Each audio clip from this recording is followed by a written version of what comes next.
Sesaat lagi Anda akan menyaksikan Gestur didukung oleh Kuku Bima Energy.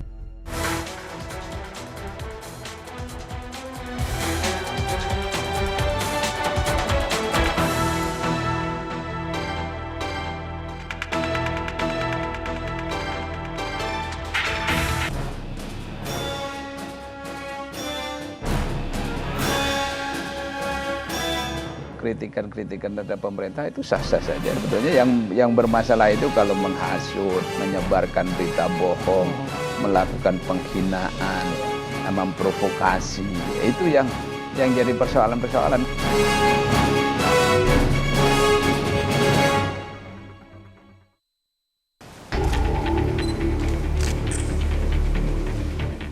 Oktober 2015, Kapolri Jenderal Badrodin Haiti menekan surat edaran yang siap membungkam para penebar kebencian.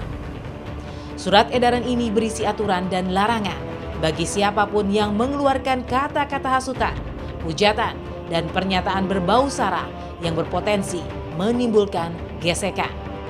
Banyak mereka yang mengeluarkan pendapat ataupun juga yang berbicara di dunia maya mengeluarkan kata-kata yang kurang pantas.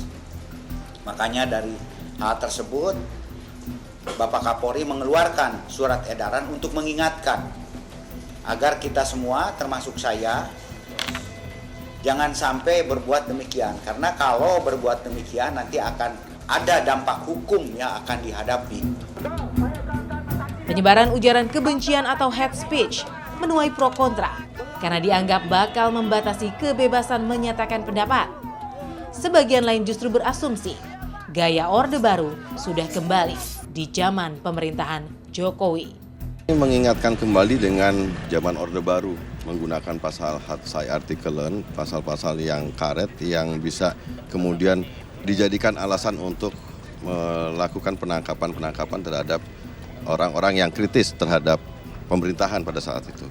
Nah, kalau lihat sekarang keluarnya peraturan ini, edaran ini, itu karena menurut saya kelihatan sekarang di sosial media orang makin banyak yang mengkritik pemerintahan ini, terutama belakangan ini.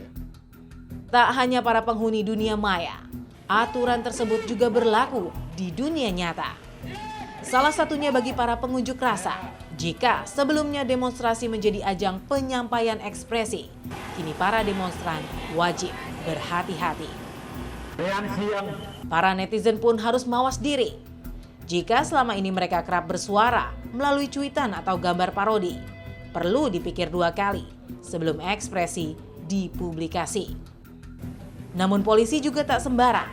Sebelum diterbitkan, surat edaran ini melalui proses kajian yang panjang. Kata-kata bagaikan pisau bermata dua. Tak bijak memilihnya bisa berujung pidana.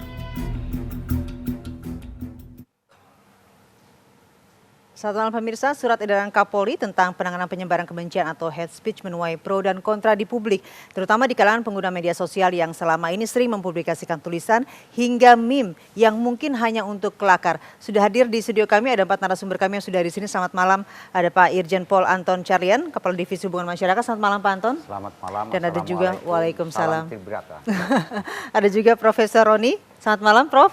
Dan juga ada Pak Effendi Ghazali. Selamat malam Mas Effendi sebagai pengamat komunikasi politik, dan juga ada Mas Nukman Lutfi sebagai pengamat media sosial. Kalau tadi kita lihat bersama Pak Anton yang kita lihat ada beberapa meme yang sudah beredar. Apakah itu termasuk dalam hate speech? Mungkin perlu diperlihatkan lagi. Baik, nanti kita akan keluarkan kembali. Ada beberapa meme yang memang sempat beredar. Kita akan melihat bersama. Iya. Apakah memang meme yang pernah beredar di media sosial ini termasuk yang dimaksud oleh hate speech, Pak? Ini Pak Anton. Yang ini. Jadi untuk menilai apakah ini itu termasuk ujaran kebencian atau tidak, kita ini pertama-tama harus ada laporan atau pengaduan. Dan kedua, setelah meme itu sendiri disampaikan, itu harus diteliti oleh ahlinya. Jadi kita itu harus mendapat pendapat para ahli. Kalau mungkin ahli gambar, ahli visual, ahli bahasa, termasuk mungkin ahli komunikasi. Apakah kira-kira gambar tersebut mengandung ujaran-ujaran kebencian atau tidak? Dan penghinaan ya Pak ya? Dan penghinaan. Gitu kan. Karena masalah hate speech ini sebetulnya sudah tercantum dalam hak internasional politik di PBB gitu kan. Jadi ini sebetulnya bukan sesuatu yang baru gitu kan. Justru kebebasan berpendapat dijamin. Tetapi ada koridornya yang harus kita patuhi bersama. Justru seperti di negara-negara Kanada, Inggris, Belgia, lain-lain. Justru salah satu koridor dalam kebebasan berpendapat itu untuk menentukan apakah sebuah negara itu lebih demokratis atau tidak adalah hate speech ini. Nah bahkan dari data yang kami dapatkan, Indonesia ini merupakan negara hate speech nomor 2 di dunia setelah Jepang. Gitu kan, ini sangat memprihatinkan. Apalagi sekarang hal tersebut justru banyak dilakukan oleh anak-anak SD, SMP, SMA. Bagaimana coba generasi muda kita sudah punya habit yang demikian. Ini bukan hanya sekedar masalah hukum, tapi ini budaya komunikasi, budaya dalam berkomunikasi. Nah jadi justru kami ini, edaran ini adalah agar Polri lebih siap secara internal dan mengajak masyarakat juga agar lebih bisa berbudaya komunikasi yang lebih baik, yang tidak menggunakan kata-kata hinaan, hujatan dan lain-lain. Komunikasi yang lebih baik dengan masyarakat. Kalau Mas Ege melihatnya seperti apa? Karena ini kan ada beberapa pesan yang disampaikan oleh masyarakat. Nah kalau untuk gambar ini Pak Anton, sebelum ke Mas Ege mungkin kita akan melihat ini apakah termasuk hate speech Pak? Ya tergantung daripada menilainya dan tujuannya untuk apa begitu kan. Jadi kami tidak serta-merta ini hate speech atau bukan gitu kan. Ada motivasi dan tujuannya. Langsung aja Pak Anton. Yang pertama filosofinya kita setuju ya, bahwa kebebasan individu batasnya kebebasan orang lain, itu prinsipnya. Tapi yang kedua, kalau kebetulan tadi gambar itu dilihatkan, nah itu sudah mulai melenceng dari apa yang mohon maaf tadi Bapak sampaikan, bahwa itu harus menunggu laporan. Jadi jangan Bapak yang melihat gambar lalu menerjemahkan, wah ini penghinaan. Enggak. Dalam komunikasi politik dan sesuai dengan apa yang pernah kita uji di Mahkamah Konstitusi dulu, kalau misalnya pribadi yang ada di gambar itu merasa dia terhina, dia datang ke polisi. Pengaduan Lapor, itu, ya kan? Pengaduan. Jadi jangan misalnya polisi, mohon maaf seperti Bapak atau siapa, harus duduk-duduk lihat gambar lalu bilang, wah ini penghinaan nih.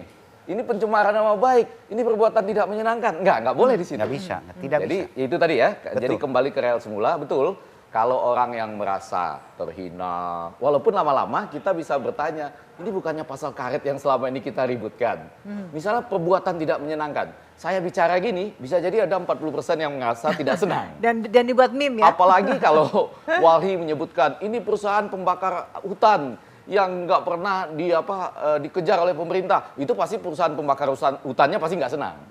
Jadi maksud saya biarkan korban ya mengambil inisiatif melapor. Untuk melapor ke polisi. Walaupun misalnya ada kan penghinaan terhadap agama misalnya, banyak loh, itu kejam-kejam sekali loh. Di media sosial jangan-jangan kita nomor 1 kali ya, ternyata nomor 2. Nomor 2 di dunia. Jadi misalnya begini, ada yang mengatakan bahwa darah orang itu halal. Ya. Lalu ada juga yang mengatakan agama orang itu menurut agama saya nggak takut sampai kapanpun adalah agama hewan. Kita kan di forward tuh, ya. Nah yang seperti itu, kalau ada wakil dari kelompoknya yang melaporkan kepada polisi, harus ditindak. Kita akan melihat ini ada cuplikan dialog Kapolri Baharudin Haiti ketika berbincang di Kabar Petang. Kita akan melihat apa yang dikatakan pada dialog beberapa hari yang lalu. Kita saksikan bersama. Ini menarik, tanggal 8 Oktober Anda menandatangani satu surat edaran yang berisi terkait dengan penanganan ujaran kebencian ataupun hate speech begitu. Yang menjadi pertanyaan pertama saya adalah apa urgensi kemudian diturunkannya surat edaran ini di tengah kita tahu betul bahwa hukumnya itu sudah ada. Begini, sebetulnya surat edaran ini bukan hal yang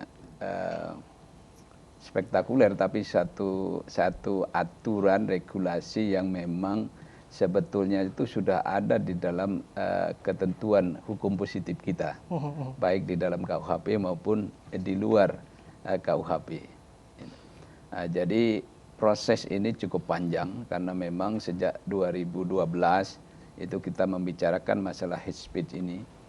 Kemudian saat itu sudah diadakan seminar yang mengundang para pakar untuk bisa memberikan masukan, termasuk juga kepada masyarakat yang diundang untuk bisa memberikan masukan tentang hate speech ini. Nah, perjalanannya memang dari situ kita melihat bahwa di lapangan ini masih ada keraguan-raguan anggota Polri di dalam melakukan tindakan terhadap berbagai kasus yang terkait dengan hate speech ini. Agak sungkan nampaknya aparat untuk ragu-ragu, Pak. Tidak tegas. Tidak tegas. Kelihatan tidak tegas, ragu-ragu. Mungkin dia akan confuse apakah ini termasuk kebebasan berekspresi, kebebasan berbicara. Nah, mana yang melanggar hukum, mana yang tidak. Sehingga ini kita memerlukan satu penegasan. Bahkan itu juga hasil penelitian dari Kompolnas itu juga membenarkan masalah keraguan-raguan anggota ini dalam penanganan kasus-kasus hate speech ini. Sehingga Kompolnas juga memberikan rekomendasi kepada Polri untuk bisa membuat satu penegasan kembali aturan main yang jelas kepada internal Polri.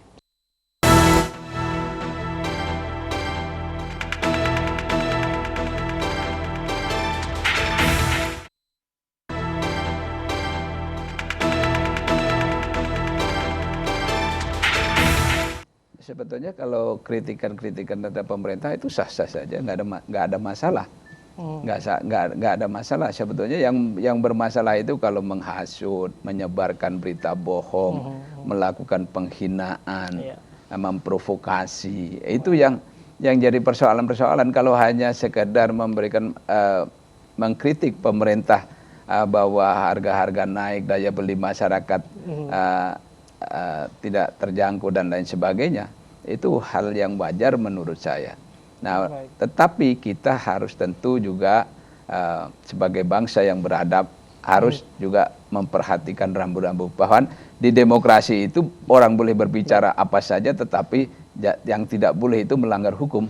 Karena di situ sudah ada rambu-rambunya. Anda tadi sampaikan ada KUHP, ada Undang-Undang ITE, ada penghapusan diskriminasi. Nah, itu yang nggak boleh dilanggar.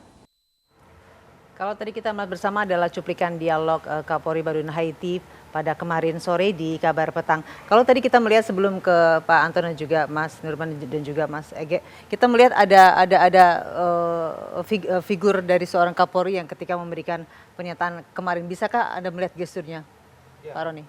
Kalau boleh saya 3 hal yang saya ingin sampaikan. Satu, saya membaca gesturnya. Kedua, saya membaca wajahnya, ya, face reading. Yang ketiga, karena saya kriminolog, saya ingin mengomentari juga mengenai apa yang disebut dengan hate crimes, ya. Dan itu masuk bidang kriminologi yang sangat intens sekarang. Bahkan seorang mahasiswa saya di Unpad membuat disertasi mengenai hate crime sekarang. Nah, kalau ingin kita melihat gesturnya, boleh dikatakan beliau ini sama sekali tidak merasa tertekan. Kalau dikatakan orang seolah beliau itu ditekan-tekan, gitu ya. Di sebelah kiri, Prof. Ya, soal ditekan-tekan dan lain sebagainya. Itu tidak betul. Gestur itu adalah gerak-gerik yang tercermin dalam bahasa tubuh, bahasa nonverbal yang dikendalikan oleh otak limbik, ya. Coba lihat saja. Tadi saya lihat kaki beliau, kakinya itu ke depan begini, santai saja, ya. Dan pahanya juga terbuka, ya. Kalau orang gugup, orang takut, orang namanya takut dan sebagainya, dia akan begini. Bahkan ada blocking seperti ini, ya. Kalau kita melihat gaya tangannya dan sebagainya, bahkan dari wajahnya, kalau kita melihat tidak ada kedip-kedip mata yang menunjukkan beliau itu gugup, ya, cemas dan sebagainya. Semua serba wajar, alami semuanya. Bahkan kalau kita melihat senyumnya, senyum itu ada 5 macam, ya. Ada blended smile. Blended smile itu senyum campuran, ada senyum palsu. Ada yang namanya senyum menggigit, ya. Ada yang namanya senyum rahang besar, ya, seperti Presiden Ronald Reagan. Itu terkenal di Amerika sebagai senyum rahang lebar. Senyum rahang lebar itu menggambarkan kenyamanan bagi dia dan penyaminan juga bagi orang yang mendengarnya. Orang yang tidak merasa terancam. Sedikit pun saya tidak membaca sedikit pun saya tidak melihat ada rasa cemas tidak ada sama sekali. Baik. Dalam kasus ini, saya tidak tahu dalam kasus yang lain.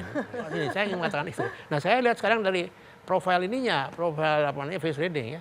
Tidak dengan maksud saya ingin memuji-muji Kapolri ini, tapi lihat saja jarak dari sini ke sini ini begitu lebar dan dibandingkan di sini ini menandakan bahwa beliau sangat pede. Bukan pede, saya sangat pede ya. Dan kalau melihat ininya halisnya V terbalik ya, itu adalah beliau orang senang menghargai apresiasi pendapat orang lain. Baik. Dan kalau kita lihat rahangnya, dia mempunyai bakat untuk memimpin dan sebagainya. Jadi beliau ini seperti itu. Ada banyak lagi yang bisa kita lihat bersama. Tapi intinya dalam kasus ini saya mengatakan beliau sama sekali tidak merasa tertekan. Beliau hanya menjalankan saja dan mengingatkan kembali pasal-pasal mulai 157 ya, dalam 310, 311 bahkan Undang-Undang ITE tahun 2008 nomor 45 itu ada semua, penghinaan ada di situ, penistaan ada di situ, provokasi ada di situ, ya, pencemaran baik ada di situ, penyebaran kabar bohong ada di situ. Dan ini nampaknya menurut saya dalam hal ini hanya kasus ini saja, karena yang lain saya tidak lihat. Baik. Ini sudah betul. Baik. Kenapa? Ya. Mas Numa mungkin ditanggapi dengan apa yang dikatakan oleh Prof dan juga dari kita melihat dialog dari Pak Kapolri. Saya justru mau nanggapin ada kata-kata nggak boleh menghasut itu. Ya, di sosial media itu hasutan itu luar biasa banyak. Dan itu nggak termonitor karena apa? Orang lebih suka ngomong pencemaran nama baik. Tapi hasutan banyak. Ada satu peristiwa, ada satu akun yang dia mengadu anak-anak SMA untuk tawur. Dan sudah ada yang meninggal gara-gara itu. Gara-gara hasutan itu? Ya, tapi polisi belum bertindak. Nyari akunnya siapa. Gitu. Ada orang yang bilang, kalau Persib datang ke Jakarta, main Jakarta, awas, nanti ada korban berikutnya. Itu kayak gitu tuh nggak usah menunggu laporan. Ya, jadi kalau yang pencemaran nama baik menunggu laporan, pengaduan, ini nggak usah. Polisi itu harus punya kemampuan lebih hebat untuk memantau apa yang terjadi. Maksudnya tawuran remaja, tawuran antar sekolah. SMA, ya. antar SMA. Itu dipicu dari dan itu merenggut media. nyawa. Ya. Jadi dia itu memang. Ya, itu namanya imitation crime model, meniru dari media. Tapi polisi pada umumnya menggunakan pasal 170 KUHP. Barang siapa dengan tenaga bersama melakukan kekerasan terhadap benda dan nyawa, itu tuntut pidana 5 tahun. Tetapi pasal 170 di negeri Belanda sudah dicoret memang, itu betul. Karena membuktikan barang siapa, tenaga bersama, barang siapa itu menunjukkan satu orang. Tenaga bersama itu kolektif. Hukum pidana kita tidak mengenal pertanggungjawaban kolektif. Baik, Pak Anton, kalau saya yang terjadi di sosial media itu banyak hal di luar pencemaran nama baik. Ya, kalau itu ya. Kerusuhan banyak. Tindakan dari kepolisian sudah sejauh mana Pak? Apakah memang beberapa ribu akun yang sudah berada ini sudah disortir oleh pihak kepolisian dengan adanya mungkin beberapa laporan dari masyarakat? Itu kita sekarang sudah memulai memonitor.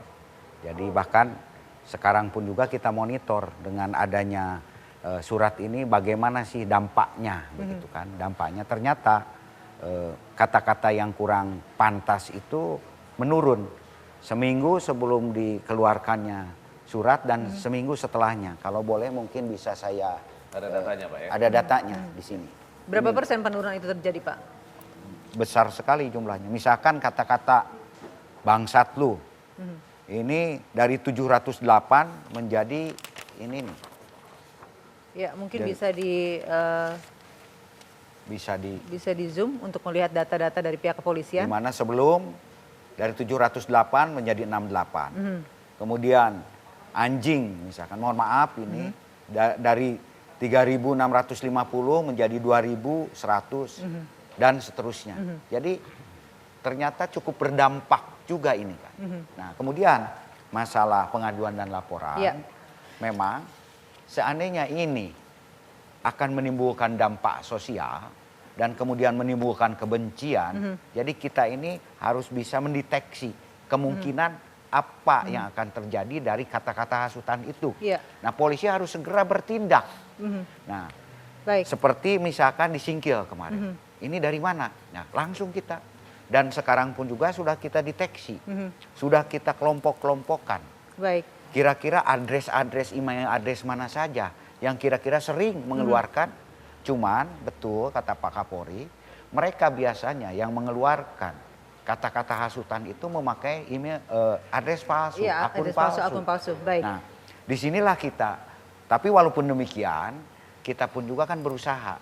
Ada kata-kata yang sejenis. Baik. Nah, ada kata-kata yang sejenis dari grup-grup tersebut. Baik. Jadi kita sudah mengantongi sebetulnya siapa sebetulnya sekarang yang sering menggunakan head speech tersebut. Kalau tadi apa yang ditanggapi oleh Pak Anton bahwa ada penurunan ya Bang Ege ya dari beberapa ribu dari kata-kata yang mungkin sering kita melihat di meme itu berkurang.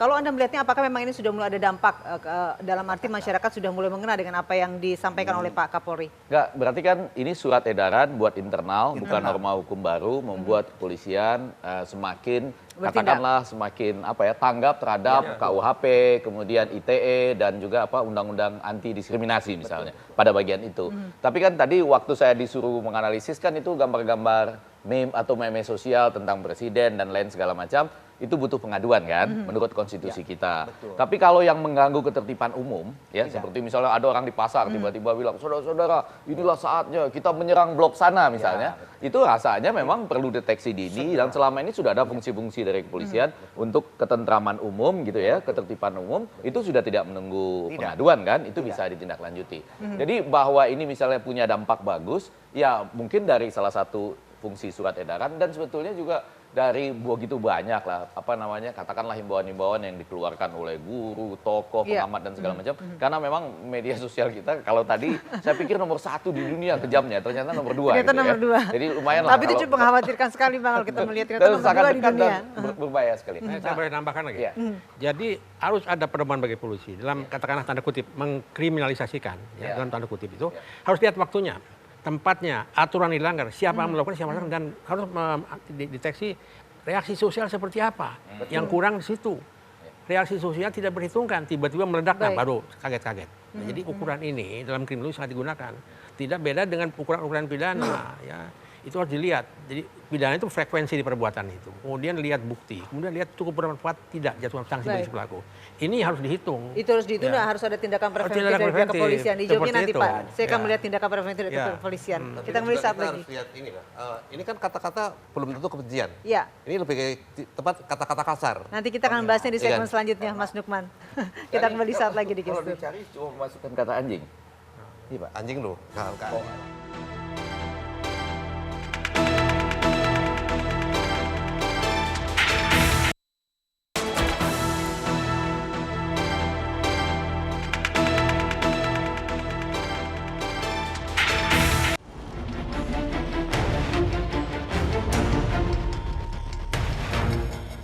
Langkah Presiden Jokowi tak pernah lepas dari publikasi.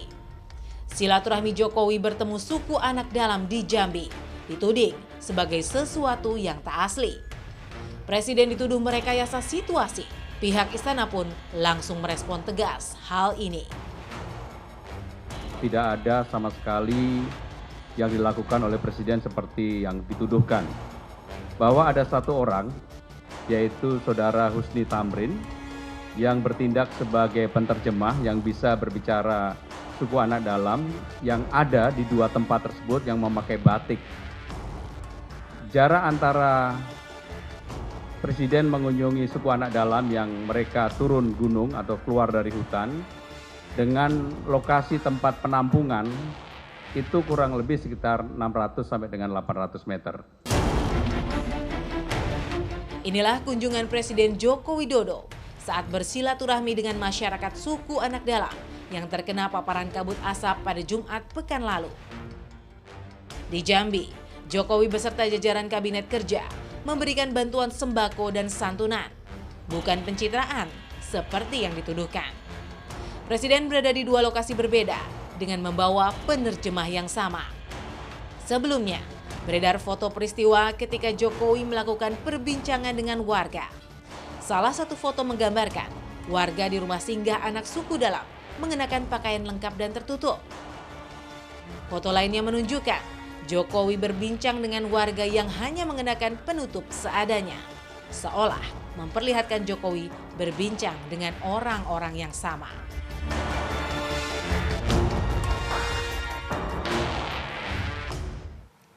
Yang tadi kita saksikan adalah ketika kunjungan Presiden Joko Widodo menemui beberapa suku anak dalam. Kalau kita melihat apa yang tadi kita bersama Pak Anton, andakah di sini ada semacam settingan gitu sehingga pihak istana langsung bereaksi cepat?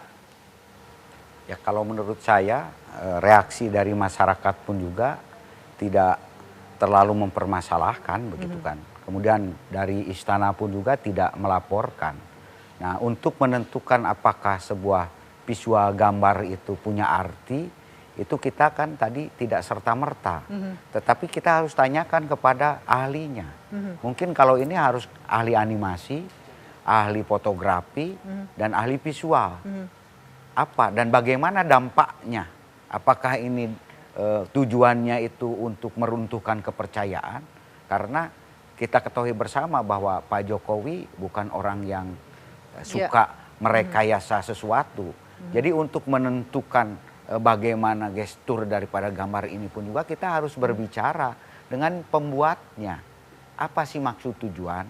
Apa motivasinya? Demikian. Sehingga kita mempunyai satu keterangan yang utuh dan lengkap. Baik. Tidak bisa setengah-setengah, satu-satu. Kalau cuma satu saja kan sulit sekali kita menilainya. Mas Lukman sebagai pengamat dari media sosial dengan apa yang kita lihat bersama pada pertemuan Pak Presiden Jokowi dengan beberapa suku anak dalam, apa yang Anda lihat dalam pertemuan ini? Kalau melihat gambar itu aja, ya saya juga ikut terkena persepsi bahwa itu diatur. Diatur Anda melihat dari ketika pertemuan atau diatur dari cara duduk atau cara berbicara, cara menerima presiden mungkin? Kalau ini loh, ini kan kesannya kalau cuma satu foto nggak bisa. Ya kalau dua foto, begitu dibandingkan, saya yang awam ya akan terkena persepsi bahwa oh ya ini disetting ya.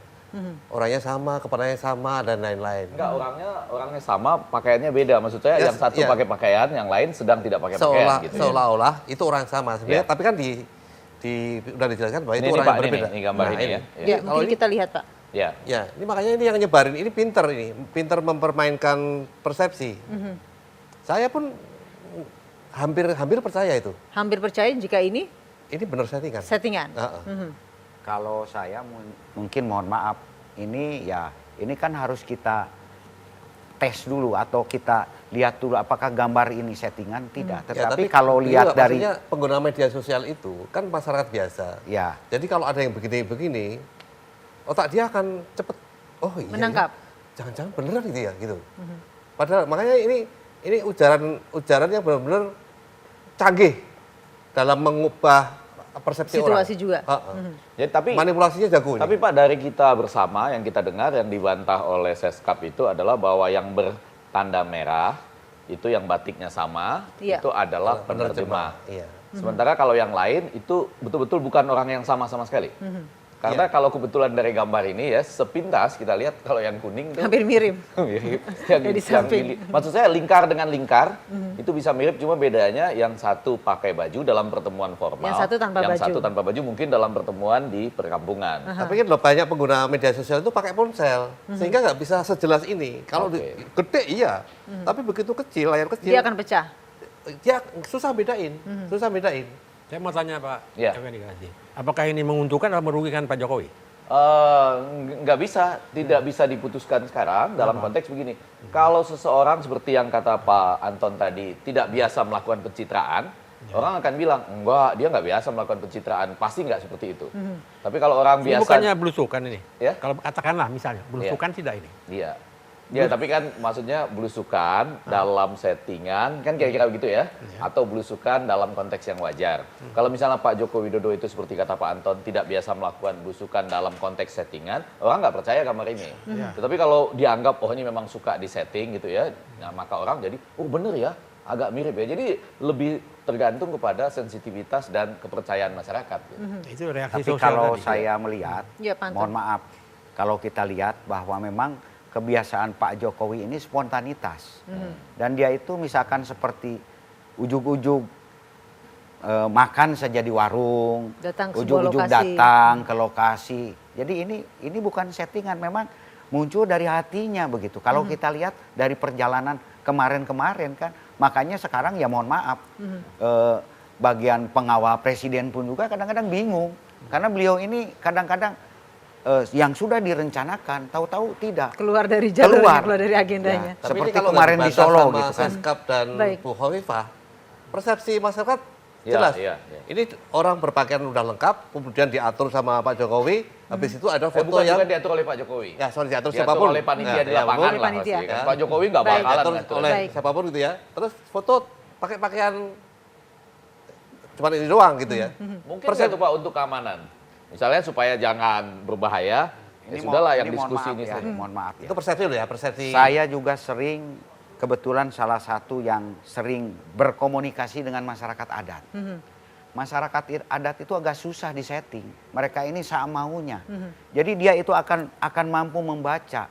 Ketulusan melahirkan ketulusan. Kepura-puraan melahirkan kepura-puraan. Mereka ini orang-orang yang sangat dalam kata polos. apa adanya begitu Pak, tanpa ada begitu. mau settingan. Kalau dia mau settingan malah maaf, kami ini bukan tontonan, kami ingin jadi tuntunan begitu. Mereka sangat di dalam tradisinya. Ini maaf, saya sering tanyakan dengan masyarakat adat Kampung Naga, Baduy, Kampung Dukuh. Mereka paling tidak mau di setting demikian. Tapi kalau ada orang tulus seperti tadi berbicara enak, mereka akan datang dengan sendirinya. Tapi yang menarik sekarang setelah dibantah oleh Seskap ya, itu polisi melanjutkan nggak ini? Atau ini termasuk yang pengaduan? Artinya nah, kalau nanti dijawabnya nanti Pak, karena kita baik. rujuk senyarang di Gestur, Ya, kita kan? kembali saat lagi. Saya juga mau ngomong.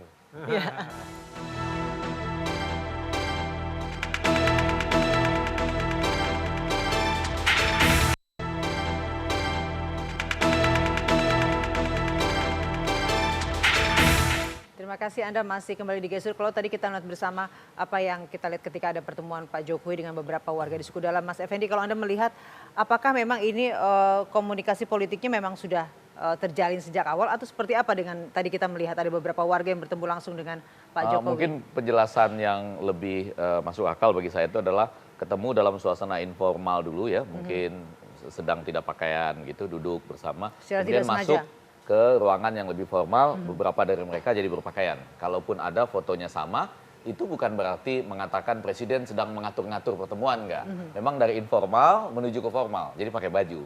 Nah, kalau ini disebar dengan tujuan misalnya untuk menunjukkan, wah ini sebetulnya disetting nih, bukan pertemuan yang genuine, tapi ini rekayasa misalnya begitu. Bukan fotonya yang rekayasa ya, karena kan fotonya ada, cuma dia memperbandingkan. Nah, yang muncul pertanyaan bagi kita sekarang adalah persis seperti Prof tadi bilang, itu masyarakat percaya yang mana? Kalau masyarakat itu yakin bahwa Pak Joko Widodo bukan orang yang suka mengada-ngadakan pencitraan seperti itu, orang akan bilang, enggak percaya gitu. Tapi kalau banyak yang termakan dengan itu, berarti ada yang salah dalam membangun persepsi selama ini. Tapi kalau balik ke surat edaran, kita malah mau nanya ke Pak Anton sekarang. Kan Seskap sudah bantah ya Pak? Seskap sudah bantah. Nah ini dengan melihat seperti ini, kemudian polisi akan mengkategorikan ini ke yang pengaduan, atau menunggu ada yang ngadu, atau karena tidak ada yang ngadu ya sudahlah gitu saja. Baik, terima kasih. Jadi kalau ini misalkan masuknya itu bisa kepada fitnah ataupun juga penyebaran berita bohong. Jadi ini harus pengaduan. Nah karena tidak ada pengaduan ya sudah paling polisi hanya, tapi walaupun demikian karena polisi ini harus tetap mengadakan data-data. Mengkompilasi data-data siapa sih, kelompok-kelompok mana saja yang kira-kira suka, ada yang kelompok kritis, ada yang kelompok radikal, mungkin ada juga yang kelompok usil gitu kan. Nah ini termasuk kelompok mana ini nih? Tetap kita adakan pendataan, akan adakan mungkin mengundang, menanyakan kepada yang bersangkutan apa sih maksud dan tujuannya. Tetapi bukan untuk dipidanakan. Hanya sekedar sebuah data saja bagi kita. Jadi akan melaksanakan restoratif justice ya? Ya, restoratif. Itu dulu dilakukan. Ya. Kalau tidak selesai baru mediasi. Mungkin ini bukan hanya undangan saja. Jadi saja. langsung dipidanakan ya Pak ya, ada mediasi terlebih dahulu. Kepada mereka yang misalkan memang sudah dan kalau ada laporan pun juga ini di dalam surat edaran ini kan sebetulnya untuk internal. Karena nanti mau menghadapi pilkada serentak ini. Pilkada serentak ini waduh luar biasa itu. Pasti banyak seperti itu. Nah jangan sampai seperti Pilpres itu kan dua pihak sehingga muncullah kloset, sampah, kebun binatang, segala macam. Ya, makanya Mas Lukman, kalau Anda melihat seperti apa di media sosial? Biar siap, lebih siap. Polisi itu siap untuk pilkada nanti. Pasti fitnah segala macam bertebaran. Lebih sudah menuju ya, pasti. Sebentar lagi. Dan gini, untuk yang urusan kayak tadi itu, yang memanipulasi gambar dan lain-lain, menurut saya itu dianggap lelucon aja lah. Nggak usah diurusin, polisi nggak usah capek-capek. Karena itu fitnah ke Jokowi, ya kan? Jokowi udah diem, udah polisi diem aja, nggak usah ikut-ikutan repot gitu. Bahwa orangnya itu aja, semua udah tahu. Yang mulai menyebarkan siapa, yang terus kemudian mengompori siapa, sebenarnya banyak yang tahu. Itu kalangan tertentu lah ya. Nah, mending energinya untuk itu. Nanti pertempuran di pilkada itu akan keras. Dulu dua pihak aja kerasnya kayak gitu. Pilkada itu nanti banyak pihak itu. Nanti akan muncul isu pasti ras, ya, Cina non Cina, ya kan? Kemudian isu agama, belum lagi nanti ngomong Syiah, Wahabi dan lain-lain. Itu akan banyak dipakai itu. Tapi ini menjadi menarik karena polisi menjelaskan seperti ini, Prof ya. Kan kalau dalam hegemoni itu Gramsci itu mengatakan gini, ada intellectual exercise. Jadi berkali-kali nyoba gitu ya, kadang-kadang ditolak, kadang-kadang enggak. Ingat loh, belum lama ada upaya menghidupkan pasal penghinaan terhadap presiden. Iya. Lalu ada surat edaran, katanya internal, melegakan malam ini. Dan ada lagi gini sekarang, pengaturan demo hanya di tempat-tempat tertentu. Ada 3 lokasi. Jadi kalau 3 ini digabung, jadinya seperti sebuah hegemoni. Nanti kita kembali dengan beberapa lokasi demo ya Pak ya. Kita kembali saat lagi di Gestur. Sekarang gantian saya.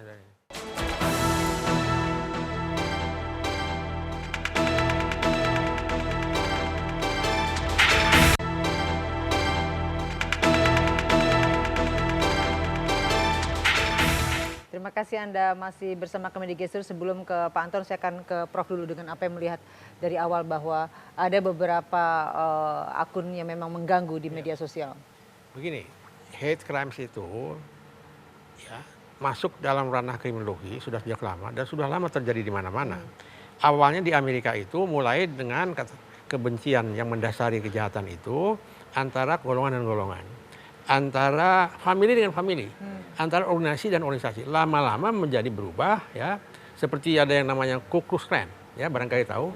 Itu malah kemudian membantai orang Katolik, membantai imigran, membantai juga pendatang baru dan sebagainya.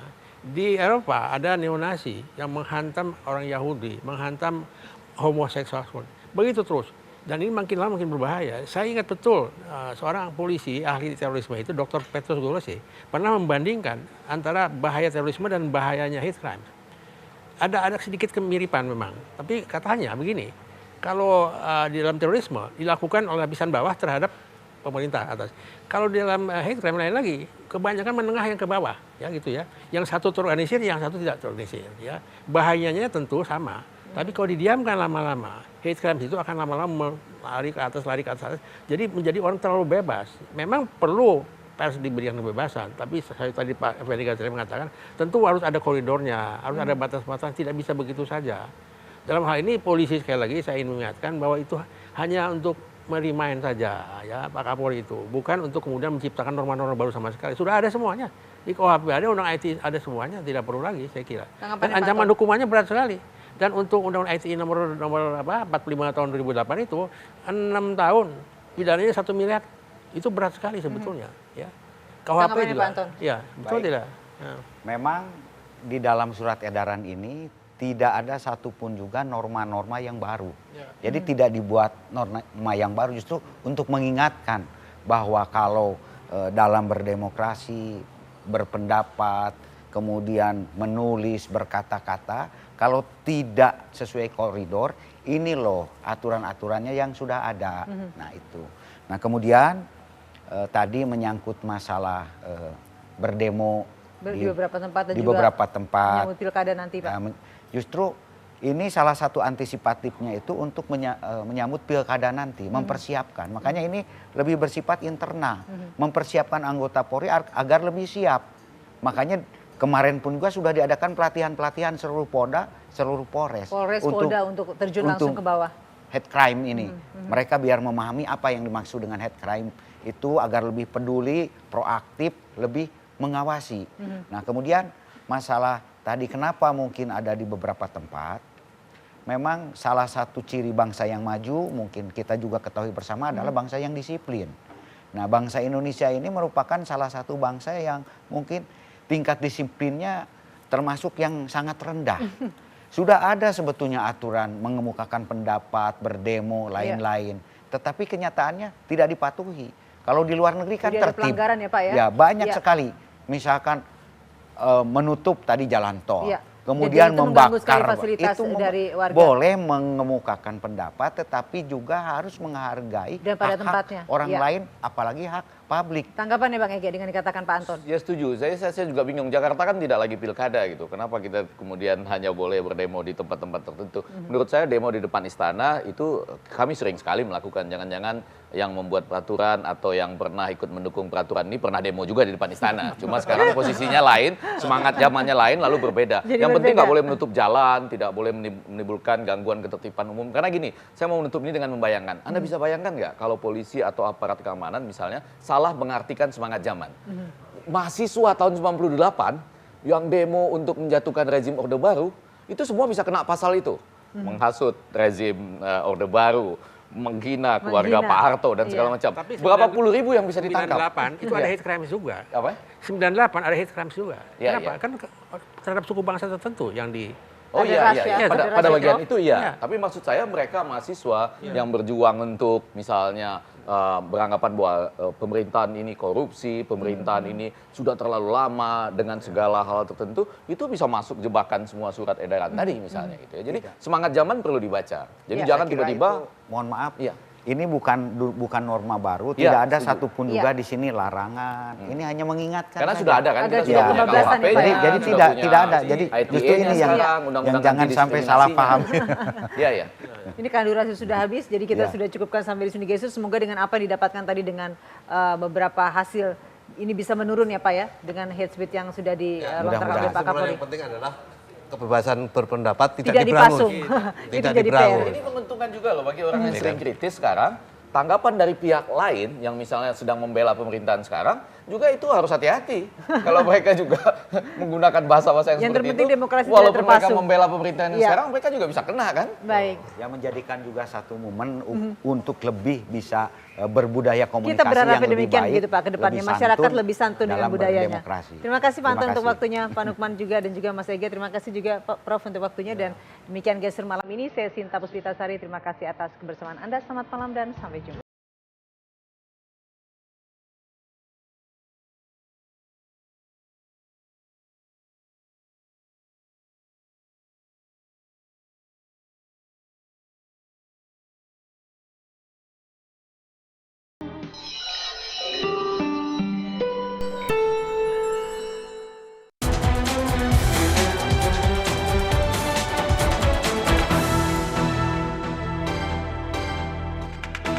Anda baru saja menyaksikan Gestur didukung oleh Kuku Bima Energy.